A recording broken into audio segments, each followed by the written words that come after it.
Hello friends, ഇന്ന് ചെമ്മൻ പോലെ സച്ചിൻ്റെ ഇന്നത്തെ വിശേഷങ്ങളെ ഏവരും സ്വാഗതം ചെയ്തു. ഇന്നൊരു നല്ല രസകരമായിട്ടുള്ളൊരു വിശേഷങ്ങളിലേക്കാണ് നമ്മളിന്ന് കിടക്കുന്നത്. അതിനാൽ ഈ ചാനൽ ആദ്യമായിട്ട് കാണുന്ന ആരെന്നുണ്ടെങ്കിൽ ചാനൽ ലൈക്ക് അടിച്ച് സബ്സ്ക്രൈബ് ചെയ്ത് എന്നെ സപ്പോർട്ട് ചെയ്യാൻ വേണ്ടി കൂടുതലായിട്ട് ഓർമ്മപ്പെടുത്തിക്കൊണ്ട് നമ്മൾ ഇന്നത്തെ വിശേഷങ്ങളിൽ കിടക്കാം. അങ്ങനെ നമ്മുടെ ഫംഗ്ഷൻ എല്ലാവരും വന്നു തുടങ്ങി. ഫംഗ്ഷൻ വന്ന് തുടങ്ങി എല്ലാവരും അങ്ങോട്ടും ഇങ്ങോട്ടും പരിചയപ്പെടുകയും കാര്യങ്ങളൊക്കെ ചെയ്യണം. അവിടെ ആ സാറ്, നമ്മുടെ അഭിലാഷ് മേനോൻ എന്ന സാർ എല്ലാവരും പരിചയപ്പെടുക, ഫാമിലി മെമ്പേഴ്സിനെ അതിൽ പരിചയപ്പെടണം. അപ്പം ആദ്യം അച്ഛനെ വിളിക്കണം. അച്ഛനെ വിളിച്ചിട്ട് പറയും, അച്ഛൻ സാർ ഇതാണ് എൻ്റെ അച്ഛൻ എന്ന് പറയുമ്പോഴത്തേക്ക് പരിചയപ്പെട്ടു. അത് കഴിയുമ്പോഴത്തേക്ക് പറയും, അതായത് അച്ഛൻ പറയും ഇന്നപോലെ സാറിനെ കണ്ടതിൽ സന്തോഷം എന്നൊക്കെ രവീന്ദ്രൻ പറയുമ്പോഴത്തേക്ക് പുള്ളിക്കാരൻ പറയും, താങ്കളെ കണ്ടതിൽ സന്തോഷമുണ്ട്. താങ്കളുടെ മൂന്ന് മക്കളും വലിയ ബിസിനസ്മാനൊക്കെ ആയതുകൊണ്ട് വളരെ സന്തോഷമുണ്ട്. അങ്ങനെ ഒരു ഫാമിലി കിട്ടിയത് പരിചയപ്പെടുന്ന സന്തോഷമുണ്ടെന്ന് പറഞ്ഞാൽ, ബിസിനസ്മാനോ എന്നുള്ള രീതിയിൽ ഇങ്ങനെ പുള്ളി, അതായത് പുള്ളിക്ക് അറിയത്തില്ല, അതായത് രവീന്ദ്രൻ അറിയത്തില്ല ഇമാരി പറഞ്ഞു പിടിപ്പിച്ചേക്കുന്ന കള്ളത്തരങ്ങളെന്ന്. അങ്ങനെ അപ്പം പറഞ്ഞപ്പോഴത്തേക്ക് സുധി പെട്ടെന്ന് പുള്ളി ഒഴിവാക്കുന്നുണ്ട്. അച്ഛൻ അതാണ്ട് അവിടുത്തെ നെയ്ബർ ചേട്ടന് അച്ഛനെ അന്വേഷിക്കുന്നുണ്ട്, അങ്ങോട്ട് പോകാമെന്ന് പറഞ്ഞ് പുള്ളിക്കാരനെ പറഞ്ഞു വിടുവാണ്. അത് കഴിഞ്ഞ് ഉടനെ ചന്ദ്രമതി വിളിക്കുക, സാർ ഇതാണ് എൻ്റെ അമ്മ എന്ന് പറയും. അപ്പോൾ ദിസ് ഈസ് മൈ മാം എന്നൊക്കെ പറഞ്ഞു കഴിയുമ്പോഴത്തേക്ക് ഓക്കെ എന്ന് പറയുമ്പോഴത്തേക്ക് വന്നിട്ട് പറയും, എന്ത് ചെയ്യുന്നു എന്നുള്ള രീതിയിൽ ഹൗസ് വൈഫാണെന്നൊക്കെ ചോദിക്കുമ്പോഴത്തേക്ക്, സാർ എൻ്റെ അമ്മയ്ക്ക് ഒരു ഡാൻസ് അക്കാദമി ഉണ്ട്, അവിടെ നിരവധി പിള്ളേരെ പഠിപ്പിക്കുന്നൊക്കെ ഉണ്ട് എന്നൊക്കെ പറയുമ്പോഴത്തേക്ക്, ഓ ഐ സി, കൊള്ളാമല്ലോ, നല്ല രീതിയിലാണ് ഈ പ്രായത്തിലും നല്ല രീതിയിൽ അത് ചെയ്യാൻ പറ്റുന്നുണ്ടല്ലോ എന്നൊക്കെ പറയുമ്പോഴത്തേക്ക് ഉടനെ അതേന്ന് പറയുമ്പോൾ ഉടനെ ചന്ദ്രമതി പറയാം, സാർ അതെ, ഒന്നല്ല മൂന്നെണ്ണം ഉണ്ടെന്ന് ശ്രുതി പറയുന്നുണ്ട് സാർ. സാർ അങ്ങനെ ഞാൻ റൺ ചെയ്യുന്നുണ്ട് സാർ എന്നാണ് ചന്ദ്രമതി പറയുക. എൻ്റെ സ്ഥാപനത്തിൽ ഒരുപാട് പേര് പഠിക്കുന്നുണ്ട്, എനിക്ക് അത് നല്ല രീതിയിൽ ഡെവലപ്പ് ചെയ്യാൻ പറ്റുന്നുണ്ട്, അതായത് എന്നൊക്കെ പറയുന്നുണ്ട്. അതുകൊണ്ട് പുള്ളിക്കാരൻ ചോദിക്കുന്നുണ്ട്, എന്നാൽ പിന്നെ നിങ്ങൾക്ക് മുംബൈയിലൊക്കെ വന്ന കൂട്ടത്തിൽ അവിടെയൊക്കെ പരിപാടി അവതരിപ്പിക്കത്തില്ല, അവിടെ ഒരുപാട് പേര് വരുന്നുണ്ടെന്ന്. ഉടനെ ചന്ദ്രമതി പറയാം, സാർ ഞാൻ വന്നിട്ടുണ്ട്, ഞാൻ 3 വട്ടം വന്നിട്ടുണ്ടെന്ന് പറയും. അപ്പോൾ തള്ളോടെ തള്ളു, അപ്പോൾ എല്ലാവരും അന്തിച്ച് നിൽക്കുവാണ്. അപ്പോൾ ഇത് ഇനി അങ്ങോട്ട് തള്ളിൻ്റെ ഒരു പരമ്പര തന്നെയാണ് നമ്മൾ കാണാൻ പോകുന്നത്. അപ്പം അങ്ങനെ ആണോ, ഐ സി, കൊള്ളാമല്ലോ, നല്ല രീതിയിലാണ്. ഉടനെ ഈ സച്ചിയും ശ്രീകാന്തൊക്കെ അവിടെ നിന്ന് പറയുന്നത്, ആ ഡാൻസ് അക്കാദമിയോ, ആകെ ഒരു സ്കൂളുണ്ടായിരുന്നു, അതിൻ്റെ അകത്ത് പിള്ളേരൊന്നും വരാത്തതൊന്നും പൂട്ടിപ്പോയതല്ലേ, പിന്നെന്തിനാ ഇങ്ങനെയൊക്കെ കള്ളം പറയുന്ന ഓർത്ത് കഴിക്കുക. അത് കഴിഞ്ഞിട്ടുണ്ടെങ്കിൽ പറയാം, ശരി, നല്ല രീതിയിൽ പ്രവർത്തിപ്പിക്കണം എന്നൊക്കെ പറയും. ഓക്കെ സാർ എന്ന് പറഞ്ഞു. അത് കഴിഞ്ഞപ്പോഴത്തേക്ക് പെട്ടെന്ന് ഭാമ വരും. അപ്പം അടുത്ത ആളെ അടുത്ത് പോവാണ് സച്ചിയും മറ്റേ അഭിലാഷ് മേനോൻ, അല്ല സുധിയും അഭിലാഷ് മേനോൻ സാറും. അപ്പോഴത്തേക്ക് ഭാമ വന്നിട്ട് പറയും, എടി നീ ഭയങ്കരമാണല്ലോ, സ്വന്തമായിട്ട് അക്കാദമി, പിന്നെ പിള്ളേർ, അത് മാത്രമല്ല മുംബൈ പോയെന്നോ, നിൻ്റെ നാക്ക് ഭയങ്കര കേട്ടോന്ന് പറയുമ്പോഴത്തേക്ക് പുള്ളിക്കാർ ചിരിക്കുക, അത് ചന്ദ്രമതി ചിരിക്കുക. മാനേജ് ചെയ്യണ്ടേ, ഇത് ഒരു കൊച്ചിന് ഇത് കിട്ടണ്ടേ, അതായത് ഡീലർഷിപ്പ് കിട്ടണ്ടേ, അതാന്നുള്ള രീതിയിലൊക്കെ സംസാരിച്ചിങ്ങനെ നിൽക്കുകയാണ്. അതുകൊണ്ട് അടുത്ത പോകുന്നത് സച്ചിയിലേക്ക്, Sachi you are running travel ഏജൻസിയാണ്, അതാണെങ്കിൽ നല്ലൊരു ട്രാവലൻസ്, വലിയ ട്രാവലൻസ്, ബിഗ് ട്രാവലൻസൊക്കെ റൺ ചെയ്യുന്നുണ്ടെന്ന്. ഉടനെ ഇംഗ്ലീഷ് കേട്ടിട്ടാണ് സച്ചിക്ക് മനസ്സിലാകുന്നത്. സച്ചി എന്തൊക്കെ വെച്ചുകൊണ്ടിരിക്കും. ഉടനെ ബാക്കിൽ നിന്ന് ബാക്ക് സപ്പോർട്ടായിട്ടുള്ളത് അത് അഭിലാഷ് മേനോൻ എന്ന സാറിനെ ബാക്കിൽ നിന്നുകൊണ്ട് പറയുവാണ്, യാ യാ യാ എന്ന് പറയാൻ വേണ്ടി പറയുവാണ്. ഉടനെ സച്ചി യാ യാ യാ യാ സർ. ഉടനെ അടുത്തിരിക്കുന്ന രേവതിയും യാ യാ എന്നൊക്കെ വെച്ച് എല്ലാവരും എന്താണ് ചെയ്യുക. ഉടനെ യു ഹാവ് 50 കാർസ് യാ, അതാ നിങ്ങൾക്ക് 50 കാറുണ്ടല്ലേ എന്നുള്ളത് ചോദിക്കുക. ഉടനെ അതിനും അന്താളിച്ച് നിൽക്കുക. ഉടനെ ഈ തള്ളിൻ്റെ പരമ്പരകൾ വന്നുകൊണ്ടിരിക്കുക, അടുത്ത് തുടങ്ങാൻ പോകുന്നത്. അപ്പം സച്ചി പറയുക, യാ യാ യാ സാർ എന്ന് പറയുക. അത് കഴിഞ്ഞിട്ട് സച്ചി പറയുക, സാർ ഞാൻ ഇപ്പം എനിക്ക് 50 കാറുകളുണ്ട്, ഞാനൊരു 30 കാറും കൂടെ ഈ വർഷം ആകും. പിന്നെ എനിക്ക് എൻ്റെ ടേസ്റ്റിനനുസരിച്ചുള്ള ഒരു സെലക്ഷൻ കിട്ടുന്നില്ല, അതുകൊണ്ട് മാത്രം ഞാൻ ഡിലേ വരുത്തി വെച്ചേക്കുന്നത്. മാത്രമല്ല ഞാൻ പ്ലാൻ ചെയ്യുന്നുണ്ട് വരുന്ന വർഷം ഇന്ത്യ മുഴുവൻ ഞാൻ ബ്രാഞ്ചുകൾ, എൻ്റെ ട്രാവൽ ഏജൻസിൻ്റെ ബ്രാഞ്ചുകൾ തുടങ്ങാൻ ആഗ്രഹിച്ചുകൊണ്ടിരിക്കുകയാണ്. അതുപോലെ ഞാൻ ലോകത്തിൻ്റെ എല്ലാ കൺട്രിയിലും നമ്മൾ ബ്രാഞ്ച് തുടങ്ങും. അത് ഭയങ്കര ഞാനത് പ്ലാൻ ചെയ്യുന്നുണ്ട് സാർ, അതിൻ്റെ ഒരു പ്രാരംഭഘട്ടം നടന്നുകൊണ്ടിരിക്കുകയാണ്. മാത്രമല്ല എനിക്കിവിടെ നിൽക്കാൻ ഒരു സമയമില്ല സാർ എന്നൊക്കെ പറയുക. അതായത് കണ്ടിട്ടും കേട്ടിട്ടും ഇതെല്ലാം കണ്ടിട്ടല്ലേ കൂടെ നിൽക്കുന്നവരെല്ലാം അന്താളിച്ച് പോകുക. കാരണം തള്ളിൻ്റെ പരമ്പര തന്നെ വരുന്നത്. പറയാം, സാർ ഞാൻ കൂടുതലായിട്ട് കേരളത്തിൽ നിൽക്കാറില്ല, കാരണം ഈ നാട്ടിൽ നിൽക്കുന്നത് എനിക്ക് ഇഷ്ടമല്ല സാർ. കാരണം ഞാൻ ഏറ്റവും കൂടുതൽ കഴിഞ്ഞ ആഴ്ചയാണ് ഞാൻ ജപ്പാനിൽ പോയിട്ട് തിരിച്ച് വന്നത്. കാരണം അതുപോലെ തന്നെയാണ് ഞങ്ങൾക്ക് കൂടുതലും പുറത്തായിരിക്കും ബിസിനസ് പരമായിട്ടുള്ള കാര്യങ്ങളൊക്കെ ആയിട്ട് പോകുന്നതുകൊണ്ട്. കാരണം ട്രാവൽ ഏജൻസിയുടെ ബിസിനസ്, വണ്ടി എങ്ങനെയാണ് പുതിയ വരുന്ന വണ്ടികൾ, അതിനെ കുറിച്ച് സെലക്ഷൻ, അതിൻ്റെ ആയിട്ടുള്ള എങ്ങനെ നമ്മൾ കസ്റ്റമറെ പിന്നെ ഇമ്പ്രസ് ചെയ്യാം, അതിനുള്ള സെലക്ഷനൊക്കെ ആണെന്നൊക്കെ ഓൾറെഡി ഇത് ഭയങ്കര തള്ളുവാണ്. അതുകൊണ്ട് I C you are A great മാൻ എന്നൊക്കെ പുള്ളി അത് അഭിലാഷ് മേനോൻ പറയുകയാണ്. അതുകൊണ്ട് ഇത് ഇതെൻ്റെ വൈഫാണ് സാർ. ഇതിപ്പോൾ വൈഫ് എന്തെങ്കിലും ചെയ്യുന്നുണ്ടോ? ആ വൈഫ് ചെയ്യുന്നുണ്ട് സാർ. എന്ത് ചെയ്യുന്നു? എനിക്ക് സാർ എനിക്ക് പൂക്കച്ചവടമോ? അല്ല സാർ. സച്ചി കയറി പിടിക്കുകയാണ് സാർ. പൂക്കച്ചവടമല്ല, പൂന്തോട്ടമുണ്ട് സാർ. പൂന്തോട്ടം, വലിയ പൂന്തോട്ടമുണ്ട്, 50 ഏക്കർ പൂന്തോട്ടം. 50 ഏക്കർ എന്ന് പറയുമ്പോഴത്തേക്ക് രേവതി തന്നെ തളിച്ചു പോവാണ്. 50 ഏക്കർ സാർ എനിക്ക് 50 ഏക്കറാണോ ഒന്ന് സച്ചിയോട് ചോദിക്കുകയാണ്. അതുകൊണ്ട് സാറ് കാണുന്നില്ല. എന്നിട്ട് പറയാം സാർ 50 ഏക്കറുണ്ട്, അതിൻ്റെ അകത്ത് നല്ല രീതിയിൽ ഗാർഡനിങ് ചെയ്ത് ഒരുപാട് പൂക്കളുണ്ട്, നമ്മളത് പൂക്കൾ എക്സ്പോർട്ട് ചെയ്യുന്ന പരിപാടിയാണെന്നാണ്.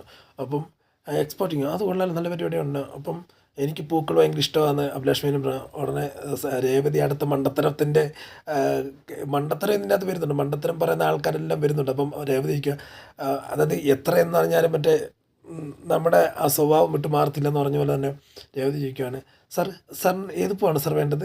എത്ര മുഴം വേണം സാർ? ഞാൻ കെട്ടിത്തരാമെന്നോ? അതെന്താ കെട്ടിത്തരാമെന്നുള്ള രീതി അഭിലാഷ് മേനോൻ ചോദിക്കുക. അതായത് 50 ഏക്കറിൻ്റെ ഈ ഗാർഡൻ്റെ ഓണർ പൂ കെട്ടിത്തരാമെന്ന് പറഞ്ഞപ്പോഴത്തേക്ക് ഉടനെ സച്ചി പെട്ടെന്ന് ചാടിക്കയറി പറയാം സാർ അങ്ങനെയല്ല സാർ, അത് ഇഷ്ടംപോലെ സ്റ്റാഫുണ്ട്, അവരെ കൊണ്ട് സാറിന് ഏതെങ്കിലും ഇഷ്ടപ്പെട്ട ബൊക്കെ കെട്ടിത്തരാമെന്നാണ് ഉദ്ദേശിച്ചത് എന്ന് പറയുമ്പോഴത്തേക്ക് കുഴപ്പമില്ല, എനിക്ക് ഓൾറെഡി ബൊക്കെ കിട്ടി, കുഴപ്പമില്ലെന്ന്. അടുത്ത ശ്രീകാന്തിലേക്ക് അടുക്കുന്ന ശ്രീകാന്തിനോട് ഇരിക്കുന്നത് യു ഹാവ് ബിഗ് റെസ്റ്റോറൻറ്റ് എന്ന് പറഞ്ഞപ്പോഴത്തേക്ക് സാർ അതെന്ന് പറഞ്ഞപ്പോഴത്തേക്ക് നിങ്ങൾ ഈ ചെറുപ്രായത്തിൽ തന്നെ വലിയൊരു റെസ്റ്റോറൻറ്റ് നിങ്ങൾക്കുള്ളത് നന്നായിപ്പോയി. അത് അങ്ങനെ ചെറുപ്രായത്തിൽ തന്നെ അങ്ങനെ ഒരു സംരംഭം ഓപ്പൺ ആക്കിയതിൽ സന്തോഷമുണ്ട്. ഇങ്ങനെയുള്ളൊരു ഫാമിലി, ഇങ്ങനൊരു വ്യക്തി ഞാൻ പരിചയപ്പെട്ടൊരു സന്തോഷമുണ്ടെന്ന് പറയുമ്പോഴത്തേക്ക് ആണോ സാർ? അതേന്ന് പറയാം. അത് കഴിഞ്ഞ് സാറ് പറയുവാണ് നിങ്ങളുടെ വൈഫ് എന്ത് ചെയ്യുന്നു ചോദിക്കുമ്പോഴത്തേക്ക് വൈഫിന് അതിനുമുമ്പ് ചോദിക്കുന്നുണ്ട് എങ്ങനെയുണ്ട് ബിസിനസ്സൊക്കെ എന്ന് പറഞ്ഞാൽ വൈഫ് അത് വർഷം കയറി പറയുക സാർ എന്താണ് വിജയരഹസ്യം എന്ന് ചോദിക്കുമ്പോഴത്തേക്കാണ് പറയുക. അതായത് സാർ ശ്രീകാന്ത് നല്ലൊരു കുക്കോ? പുള്ളിക്കാരൻ ചോദിക്കും കുക്കോ? എല്ലാവരും പിന്നെയും എന്താ കളിക്കും, വേണ്ട മണ്ടത്തരം വരുന്നുണ്ട്, എന്താ കാണിക്കുന്നത്, എന്താ ചെയ്യുന്ന അറിയത്തില്ലെന്ന് പറയുമ്പോഴത്തേക്കും സാർ കുക്കാണ് എന്ന് പറയുമ്പോഴത്തേക്ക് വേറൊന്നല്ല, ഞാൻ ഓരോ ദിവസം കൂടുമ്പോഴത്തേക്ക് ഓരോ കുക്കിനെ സെലക്ട് ചെയ്യും. അപ്പം നമുക്ക് അത്ര രീതിയിൽ പെർഫെക്റ്റ് ആയിട്ടുള്ള ആൾക്കാരെ കിട്ടണം, അതിന് വേണ്ടിയുള്ള ഒരു തിരഞ്ഞെടുപ്പിലാണ് ഞാൻ എന്ന് പറയും. ഉടനെ ആണോ അത് കൊള്ളാമല്ലോ, നല്ല രീതിയിലാണെന്ന് പറയുമ്പോഴത്തേക്ക് അത് ഞാൻ വർഷം തന്നെ എടുക്കുന്നു. വർഷം മേലെ സ്റ്റേജിൽ നിൽക്കണം, സ്റ്റേജിൽ താഴെ ഇറങ്ങിയിട്ടെന്ന് പറയും സാർ ഞാൻ ഒരു ഡബ്ബിങ് ആർട്ടിസ്റ്റാന്ന് പറയുമ്പോഴത്തേക്ക് ശ്രുതി ബാക്കിൽ നിന്ന് പറയാം സാർ ഡബ്ബിങ് ആർട്ടിസ്റ്റായിരുന്നു, ഇപ്പം സ്വന്തമായിട്ട് ഒരു സ്റ്റുഡിയോ ഒക്കെ ഉണ്ടെന്ന് പറയുമ്പോഴത്തേക്ക് ഉടനെ ഐ സി എന്ന് പറഞ്ഞാൽ പുള്ളി വെക്കുക. അത് അഭിലാഷ് മേനോൻ വെക്കുമ്പോഴത്തേക്ക് വർഷ പറയുക സ്റ്റുഡിയോയോ ഇത് നമ്മുടെ ലിസ്റ്റിലില്ലല്ലോ എന്ന് പറയുക. അതായത് പറഞ്ഞു പഠിപ്പിച്ചായിട്ടുള്ള കള്ളങ്ങളും മാറ്റിയിട്ട് പുതിയ കള്ളം വരുമ്പോഴത്തേക്ക് അത് ഇല്ലല്ലോ എന്ന് പറയുമ്പോഴത്തേക്ക് അഭിലാഷ് മനസ്സിലേക്ക് എന്ത് ലിസ്റ്റിലില്ല എന്ന് ചോദിക്കുമ്പോഴത്തേക്ക് പെട്ടെന്ന് ശ്രീകാന്ത് പറയാം സാർ വേറൊന്നല്ല സാർ, നമ്മൾ ഈ പരിപാടി പെട്ടെന്ന് സാറ് തിരക്കൊക്കെ ഉള്ള ആളല്ലേ, സാറ് വന്നു കഴിയുമ്പോഴത്തേക്ക് സാറിൻ്റെ സമയം തീർന്നു പോകുന്ന ഓർത്തിട്ട് നമ്മളിങ്ങനെ പരിചയപ്പെടൽ എന്നുള്ളൊരു ലിസ്റ്റ് ഇല്ലായിരുന്നു, അതുകൊണ്ട് അതാ ഉദ്ദേശിച്ചത് അല്ലേ വർഷേ എന്നുള്ള രീതിയിൽ ഇങ്ങനെ കടുപ്പിച്ച് വയ്ക്കുന്നത്.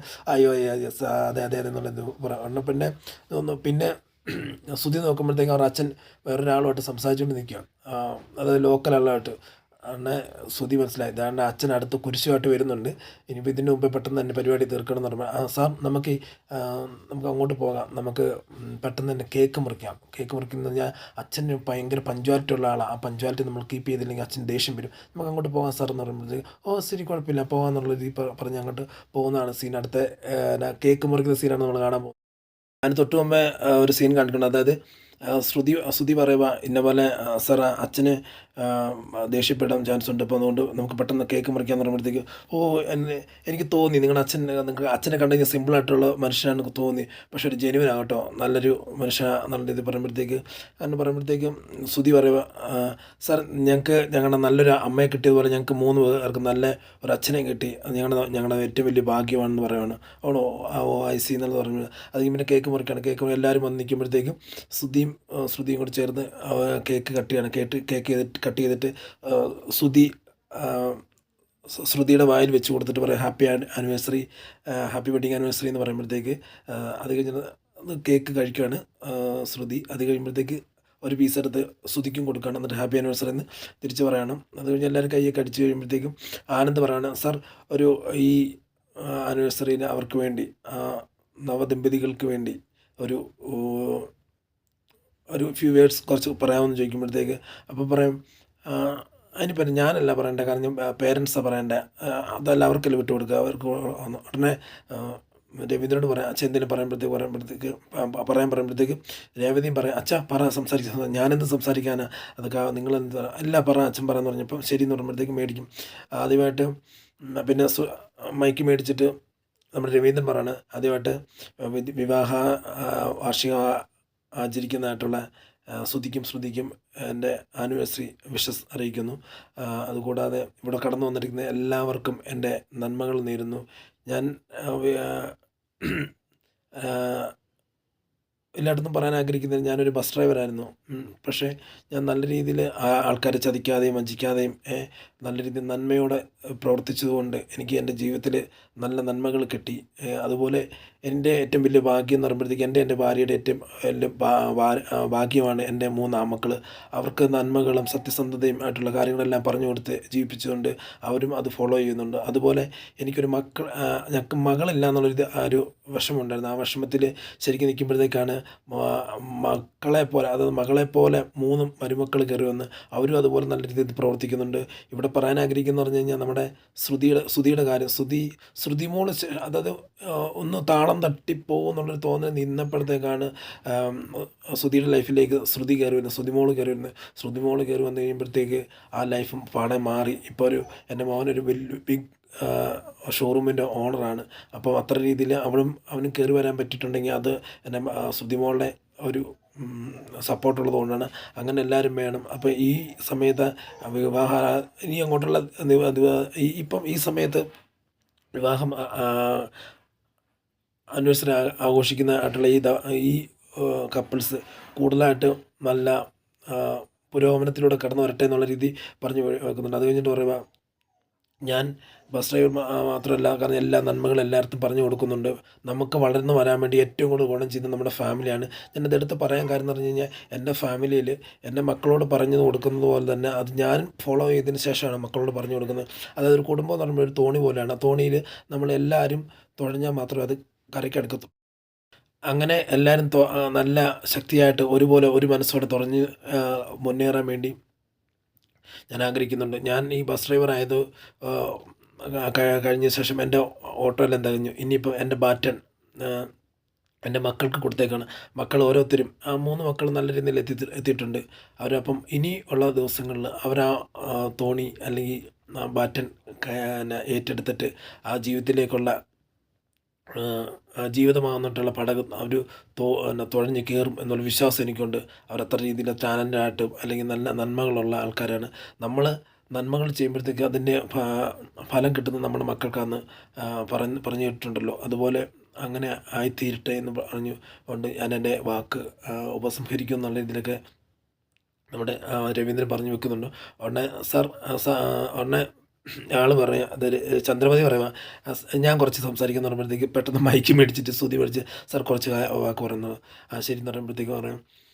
പുള്ളിക്കാരൻ മൈക്ക് മേടിക്കുവാണ്. എന്നിട്ട് പറയുവാണ്, ഞാൻ ഇങ്ങനെ ഒരു ഫാമിലി കണ്ടതിൽ സന്തോഷം. ആദ്യമായിട്ട് ഈ ആചരിക്കുന്ന വാർഷികം ആചരിക്കുന്നതായിട്ടുള്ള ശ്രുതിക്കും എൻ്റെ വിവാഹമംഗള ആശംസകൾ നേരുന്നു. അതായത് വാർഷിക ആശംസകൾ നേരുന്നു.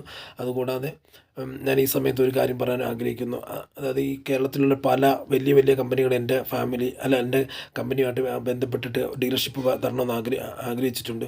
പക്ഷേ ഞാൻ അവിടെ ഒന്നും കൊടുക്കാത്തൊരു സംഭവം എന്ന് പറഞ്ഞാൽ ഈ സമയത്തൊരു സർപ്രൈസ് ഗിഫ്റ്റും കൂടെ കൊടുക്കുന്നുണ്ട്. അതായത് ഇതാണ് ഡീലർഷിപ്പാണ്, വേറെ ആർക്കും കൊടുക്കാത്തൊരു സംഭവമാണ്. കാരണം എന്ന് കഴിഞ്ഞാൽ നല്ലൊരു ബാക്ക് സപ്പോർട്ടായിട്ട് നിൽക്കുന്നൊരു ഫാമിലിക്ക് കൊടുക്കുകയാണെങ്കിൽ അവർക്കത് കയറി വരാൻ പറ്റുമെന്ന് ഞാൻ വിശ്വസിക്കുന്നു. കാരണം എന്ന് പറഞ്ഞാൽ ഇവർ ഇന്നൊന്നിലും തുടങ്ങിയതല്ല. അവരുടെ യാത്ര ഒരു വർഷങ്ങളായിട്ട് നല്ല കഷ്ടപ്പാടോടെയൊക്കെ ജീവിച്ച് വരുന്ന ഫാമിലി ഞാൻ കാണുന്നുണ്ട്, മനസ്സിലാകുന്നുണ്ട്.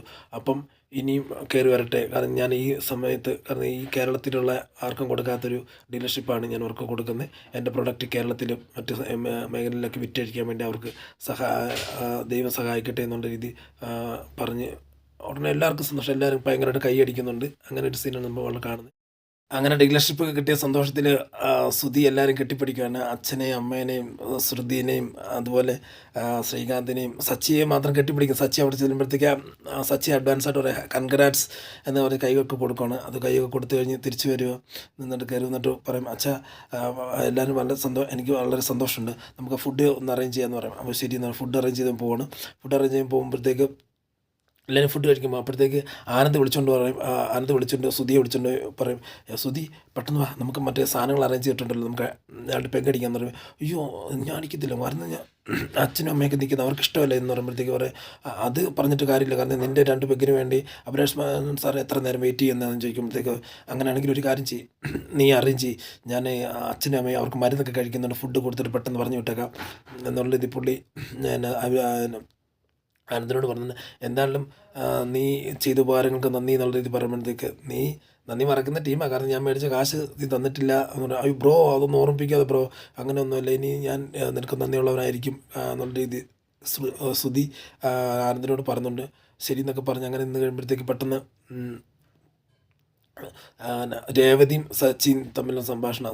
രേവതിയും സച്ചിൻ നോക്കുമ്പോഴത്തേക്ക് ഈ രേവതി അവൻ്റെ പുറത്ത് ചൊറിഞ്ഞു കൊടുക്കാൻ വേണ്ടി പറയുകയാണ്. സച്ചി പറയുമ്പോഴത്തേക്ക് രേവതി എന്ത് ചെയ്ത് കേൾക്കത്തില്ല, കാരണം ഞാൻ ഈ സമയത്ത് ഈ ചേട്ടൻ എന്തിനെ ഇത് ഇങ്ങനെ പറഞ്ഞുകൊണ്ടിരിക്കുന്നത്, വേറെ പണിയൊന്നുമില്ലേ, അതൊന്നും ഒരു കുഴപ്പമൊന്നുമില്ലെന്ന് പറയുമ്പോഴത്തേക്ക് അവരേത് ലോക്കൽ സാധനം മേടിച്ചെന്നേക്കുന്ന അല്ലെങ്കിൽ ഇങ്ങനെ ചൊറിയി തിന്നില്ല എന്ന് പറഞ്ഞുകൊണ്ടിരിക്കുമ്പോഴത്തേക്ക് എനിക്ക് ഒന്ന് ചൊറിഞ്ഞ രേവതി എന്ന് പറയുമ്പോഴത്തേക്ക് എനിക്കൊന്നും പറ്റത്തില്ല, ചേട്ടൻ തന്നെ ചൊറിഞ്ഞു എന്ന് പറഞ്ഞാൽ ഉടനെ പെട്ടെന്ന് രേവതി പറയുക ഞാൻ പോകുമെന്ന് പറഞ്ഞ് രേവതി പോയിക്കുമ്പോഴത്തേക്ക് സച്ചി ഒരു ഭിത്തിയിലൊക്കെ കിടന്ന് പോയി ഉറയ്ക്കുക കിടന്ന്, കാരണം ചൊറിച്ചിൽ മാറ്റാൻ വേണ്ടി ഉറച്ചുകൊണ്ടിരിക്കുക. അപ്പോഴത്തേക്കാണ് ആനന്ദ് വന്നിട്ട് ഒന്ന് പറയും എന്താ പ്രോ ഇവിടെ എന്ന് പറയും, ഒന്നുമില്ലെന്ന് പറയുമ്പോഴത്തേക്ക് അതായത് അപ്പം ചൊറിച്ചിലൊക്കെ അവൻ്റെ മുമ്പേ കാണിക്കാൻ പറയും എന്താ പ്രോ എന്ന് പറയുമ്പോഴത്തേക്ക് ഒരു കാര്യം പറ്റേ നമുക്ക് മറ്റേ സാധനങ്ങളെല്ലാം സെറ്റായിട്ടുണ്ട്, പോകാൻ പറയും. എന്താ സാധനം എന്ന് പറയും, വേറൊന്നുമല്ല നമുക്ക് മറ്റേ മദ്യം റെഡി ആയിട്ടുണ്ട് എന്ന് പറയുമ്പോഴത്തേക്ക് മറ്റേ സാധനം. അപ്പം മദ്യത്തിൻ്റെ ഈ സിമ്പിളൊക്കെ ഇങ്ങനെ കാണിക്കുമ്പോഴത്തേക്ക് ശ്രുതി അല്ലെ രേവതി അവിടെ വരുന്നുണ്ട്. രേവതി അവിടെ നോക്കി നിൽക്കുമ്പോഴത്തേക്ക് പറയാം നമുക്ക് അടിക്കാൻ പറയുമ്പോൾ എനിക്ക് വേണ്ടാന്ന് പറയുമ്പോൾ വേണ്ടാന്നല്ല ഭാര്യ പറഞ്ഞിട്ടുണ്ടല്ലേ അടിക്കരുതെന്ന് പറഞ്ഞിട്ടുണ്ട് എന്ന് പറയുമ്പോഴത്തേക്ക് അതേന്ന് പറയുമ്പോഴത്തേക്ക് ആര് ഭാര്യമാരുടെ വാക്ക് കേൾക്കാനാണ്, കാരണം അതൊക്കെ അവന്മാർ പറയും, പക്ഷെ നമ്മൾ നോക്കേണ്ട കാര്യമില്ല. അത് നമ്മൾ രണ്ടെണ്ണം അടിച്ചാൽ മാത്രം നമുക്കൊരു സുഖം ഉണ്ടാകത്തില്ല, അവിടെ ചെന്ന് കഴിയുമ്പോഴത്തേക്ക് പിന്നെ മാറും. അത് കുറച്ച് നേരത്തേക്കുള്ള വർത്തമാനമെല്ലാം മാത്രമല്ല കാണത്തുള്ളൂ, അത് കഴിയുമ്പോഴത്തേക്ക് മാറിക്കോളും, കുഴപ്പമൊന്നുമില്ല. സച്ചി വാ എന്ന് പറഞ്ഞ് വിളിച്ചുകൊണ്ട് പോകുമ്പോഴത്തേക്ക് സച്ചി വിളിച്ചുകൊണ്ട് പോകുന്ന മുമ്പേ ഞാൻ ഇപ്പോൾ അങ്ങോട്ട് അറേഞ്ച് ചെയ്യുന്നുള്ള ഇത് ആനന്ദ് പോകുമ്പോഴത്തേക്ക് രേവതി അടുത്ത് കാണുന്നത്. രേവതി കാണുമ്പോഴത്തേക്ക് രേവതി രേവതി എന്ന് പറഞ്ഞ രേവതിയുടെ അടുത്ത് പോകുമ്പോഴത്തേക്ക് എന്താ അവിടെ പരിപാടി എന്ന് ചോദിക്കുക, ഒന്നുമില്ല ചുമ്മാ ഞാൻ അവിടെ ചൊറിഞ്ഞുകൊണ്ടിരിക്കുക എന്ന് പറയാം. അത് കണ്ട് ഞാൻ, പക്ഷേ അത് ഒന്നും വേണ്ട, കാരണം ഞാൻ പരിപാടി വേണ്ട, നമ്മൾ ഒന്നില്ല മദ്യപാനത്തിൻ്റെ പരിപാടിയല്ല എന്ന് ചോദിക്കുമ്പോൾ ഇല്ല എന്ന് പറഞ്ഞു. അത് ഞാൻ അറിഞ്ഞ് ഇവിടെ നമ്മൾ വന്നേക്കുന്നേ പുള്ളിക്കാരന് ഡീലർഷിപ്പ് കിട്ടും, ചേട്ടൻ്റെ ഡീലർഷിപ്പ് കിട്ടാൻ വേണ്ടിയാണ്. അതവിടെ കിട്ടിയല്ലോ, ഭക്ഷണം കഴിച്ച് നമുക്ക് വീട്ടിൽ പോകാമെന്ന് പറയുമ്പോഴത്തേക്ക് അത് നിൽക്കുക, നമുക്ക് എല്ലാ പരിപാടി ഫംഗ്ഷൻ കഴിഞ്ഞിട്ട് പോകുന്ന അതൊന്നും ഇല്ല, പെട്ടെന്ന് നമുക്ക് പോകാം എന്ന് പറഞ്ഞൊരു സീനാണ് നമുക്ക് ലാസ്റ്റായിട്ട് കാണുന്നത്. അതിനാൽ വ്യൂവേഴ്സ് ഇനിയുള്ള ദിവസങ്ങളിൽ ഇതുപോലുള്ള വിശേഷങ്ങൾ ഇടാൻ വേണ്ടി ഞാൻ ആഗ്രഹിക്കുന്നുണ്ട്. നിങ്ങളുടെ കൂടുതൽ സപ്പോർട്ട് ചോദിച്ചുകൊണ്ട് ഇന്നത്തെ വീഡിയോയിൽ നിന്ന് ഇവിടെ പറയുന്നു സൈനിങ് ഓഫ്. Thank you.